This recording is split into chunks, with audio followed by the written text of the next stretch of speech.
Как мафия решает свои вопросы? Правильно, с помощью дырок от пуль и взрывов, что иногда удается даже запечатлеть на камеры видеонаблюдения. Меня зовут Нокс. И сегодня я покажу вам самые жесткие нападения мафии разных стран, от точечных устранений боссов, например, главы семьи Гамбино, до банальных ссор, которые закончились массовой стрельбой и убийствами. Приятного просмотра. Перестрелка в Москва-Сити. И такое может произойти где угодно, не только в злачных и темных районах, но и даже элитном центре. Например, 17 ноября 2017 года комплекс Москва-Сити стал ареной для массовой перестрелки русских мафиози. Все началось в ресторане «Башни Ока», где бизнесмен и криминальный босс Дмитрий Павлов, известный как Павлик, отмечал свой 55-летний юбилей. Конфликт возник из-за спора о парковке автомобиля Mercedes Maybach, на котором приехали Магомед Исмаилов и Гавриил Юшваев. Тоже ребята с темным прошлым. Машина была оставлена у VIP-входа, что вызвало неодобрение службы безопасности Павлика. Исмаилов и Юшваев поднялись в ресторан, а спустя некоторое время Исмаилов спустился к машине, потому что кто-то ее пинал. Разговор о неправильно припаркованной машине перерос в словесную перепалку, в которую вскоре вмешались другие охранники и 5 кавказцев со стороны Исмаилова. Попытка разрешить конфликт наедине не увенчалась никаким успехом. И вскоре началась полноценная перестрелка, прям как в фильмах про мафию. Как следует из документов дела, все участники инцидента были вооружены пистолетами. Исмаилов пытался укрыться между лифтами и был свидетелем, как в холле падали его раненые ребята. Когда стрельба прекратилась, Исмаилов выбрался на улицу. Однако, вернувшись, он обнаружил, что перестрелка переместилась в ресторан. Среди пострадавших оказались как охранники, так и случайные прохожие. Один из охранников Павлова, Платон Койда, получил ранение, от которого умер через 4 дня после инцидента. Какой вывод можно сделать? Паркуйтесь адекватно, а то вдруг набросятся со стволами. Расстрел. Но не думайте, что такое происходит только в России. Камера видеонаблюдения на улице в Пуэрто-Рико зафиксировала драматичный момент разборки пуэрториканской мафии, а фактически Настоящий расстрел конкурирующего клана.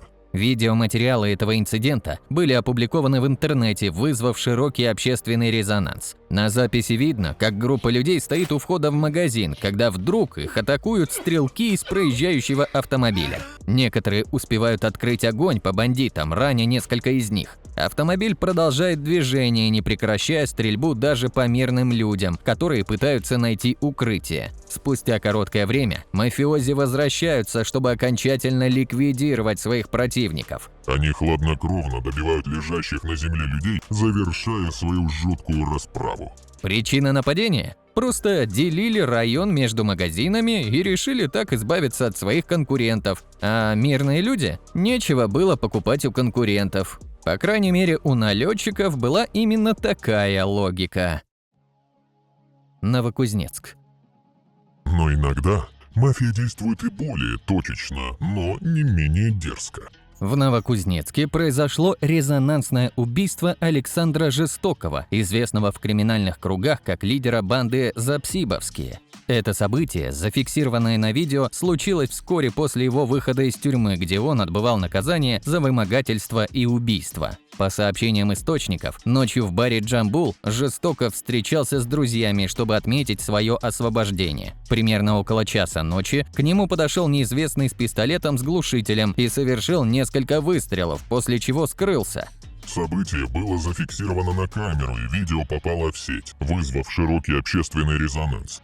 Жестоков был осужден в 2017 году за организацию преступного сообщества и участие в нем, а также за вымогательство и мошенничество, совершенные в 2007 году. Организованная им группировка «Запсибовские» была известна на территории Новокузнецка и юга Кузбасса, где занималась мошенничествами в сфере недвижимости, контролем наркобизнеса и принудительным взиманием дани с местных предпринимателей. В общем, все в лучшем духе мафии. После произошедшего убийства, сопровождающегося видеозаписью, в баре никто не стал вызывать полицию, и все присутствующие быстро покинули место происшествия. Уже и дружить, получается, не с кем. Как предполагало следствие, с Жестоковым решили поквитаться парни, которые заняли район во время его отсидки. Воры в законе. А что скажете по поводу убийства высших криминальных чинов русской мафии? Да, я говорю про воров в законе, как их принято называть. Астамур Шамба и Алхас Авицба, известные в криминальном мире как Астик и Хасик, прожили короткую, но насыщенную жизнь.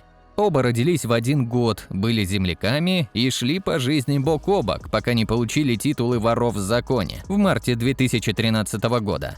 Их жизни тесно переплетались с деятельностью влиятельного абхазского вора Пызы, который стал их крестным отцом в криминальном мире.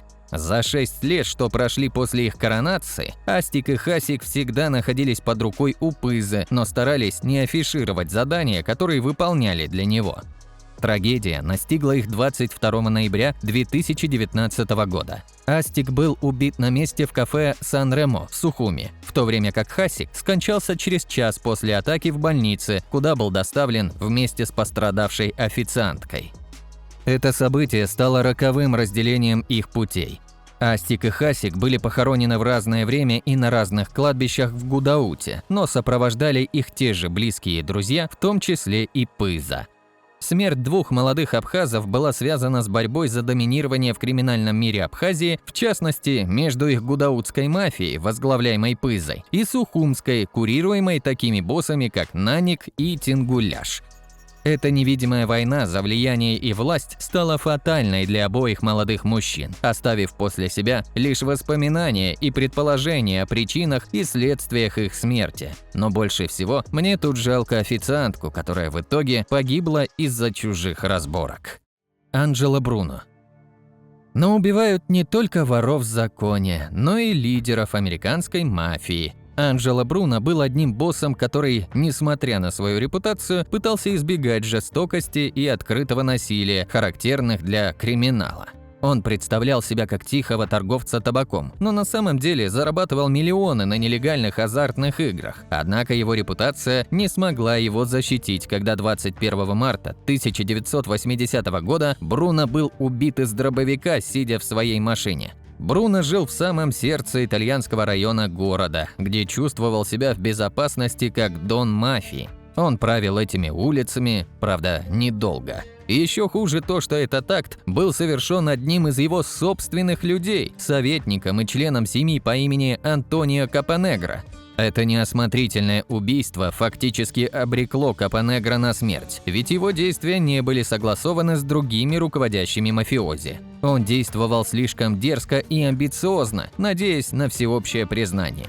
В итоге его убили, как и всех остальных людей, которые знали о планах Капонегро. Я, в общем-то, не удивлен, ведь предателей никто не любит. Да и как вести дела с человеком, который не имеет тормозов ради единоличной выгоды? Фальконе. Но думаете, что мафия лихо расправляется только с себе подобными? Нет, под налеты попадают и наоборот, слишком честные люди. Вспомним историю Сантино Део, связанную с Джованни Фальконе, смелым и решительным итальянским прокурором, который активно боролся с мафией. Он руководил знаменитым Макси-процессом в конце 80-х и начале 90-х годов, который завершился вынесением приговоров 338 обвиняемым и 19 пожизненным заключением различным боссам мафии. Это сделало судью Фальконе мишенью, и это стоило ему жизни. 23 мая 1992 года мафия отомстила. Они заложили почти 2 тонны взрывчатки под мостом и взорвали его, когда Фальконе проезжал по нему. Естественно, что там были и другие машины. Взрыв убил Фальконе, а заодно и нескольких других людей, включая ребенка. Но разве мафия обращает внимание на такие пустяки? Санти Део принимал участие в этом покушении, а позже стал информатором, раскрыв все детали убийства. «Джанни Фальконе скончался на моих руках», – рассказал он. Что удивительно, но исполнителей в итоге не задержали, хотя полиция и изображала бурную деятельность первое время. На похоронах. Но поверьте, бывают и более жестокие мафиозные расправы, и сейчас я о них расскажу. Трагический инцидент с расстрелом не менее 17 человек на похоронах произошел в мексиканском городе Сан-Хосе-де-Грасия, который расположен в штате Мичоакан, известном своими жестокими мафиозными разборками. Событие вызвало широкий общественный резонанс после того, как видеозапись была опубликована в социальных сетях. На кадрах видно, как неизвестные налетчики стреляют в людей, выстроенных вдоль стены с руками за головой. Однако прибывшие на место происшествия правоохранители не обнаружили ни тел, ни следов крови. Найдены лишь 2 машины, стрелянные гильзы и сумка с чистящими средствами, что навело полицию на мысль, что место происшествия было тщательно вымыто. Президент страны призвал население к терпению в ожидании результатов расследования и выразил надежду, что события, изображенные на видео, не соответствуют действительности. Прокуратура активно вела расследование данного инцидента, но в итоге тишина. После того, как медийный шум стих, официальные лица уже и не вспоминают об этом жутком инциденте. Насилие в регионе, особенно на фоне действий наркокартелей, значительно увеличилось за последние годы. И поверьте, это не первый случай, когда на похоронах происходят кровавые расправы, что подчеркивает продолжающуюся борьбу за власть между криминальными группировками в Мексике и их сращенность с властью. Расстрел в день Святого Валентина. Ну и раз я рассказываю про самые жуткие налеты, то не могу не упомянуть про один самый известный. В день Святого Валентина 1929 года Чикаго стала свидетелем кровавой мафиозной резни, известной как расстрел в день Святого Валентина. В гараже на северной стороне города были обнаружены тела 7 человек, все члены банды, которая конкурировала с бандой Аль Капоне. Одним из выживших был Фрэнк Гузенберг, который, несмотря на 20 пулевых ранений, упорно отказывался раскрывать имена нападавших полиции, согласно кодексу мафии, утверждая: «В вас никто не стрелял». Полиция обратила внимание на стену, у которой были расстреляны жертвы, извлекая из нее пули для баллистического анализа. Эти кирпичи, пронизанные пулями, теперь выставлены в музее мафии в Лас-Вегасе как напоминание о том дне. Следствие нашло на месте преступления 70 гильз, указывающих на использование 2 пистолетов-пулеметов марки «Томпсон», что было ключевой уликой. Расстрел был организован с участием людей в полицейской форме, которые подъехали к месту на Кадиллаке и заставили жертв встать вдоль стены, создавая видимость легитимного осмотра и ареста. Но стреляли 2 человека в гражданской одежде. Несмотря на многочисленные показания свидетелей и допросы, привлечь к ответственности конкретных исполнителей так и не удалось. Этот случай продолжает оставаться одним из самых загадочных в истории американской мафии, подчеркивая как жестокость, так и изощренность криминальных банд того времени. Хотя все и так прекрасно знают, кто стоял за этим преступлением. Киллер.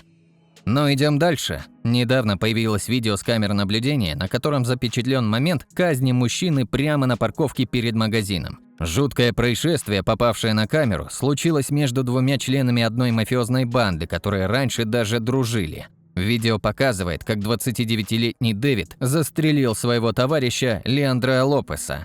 Дэвид выходит с водительской стороны пикапа Ford, достает пистолет и направляет его на голову жертвы. Я специально останавливаю видео в момент, когда он стреляет и жертва падает на землю, однако стрельба после этого все еще продолжается. Сами понимаете, тут такую звериную жестокость показывать нельзя.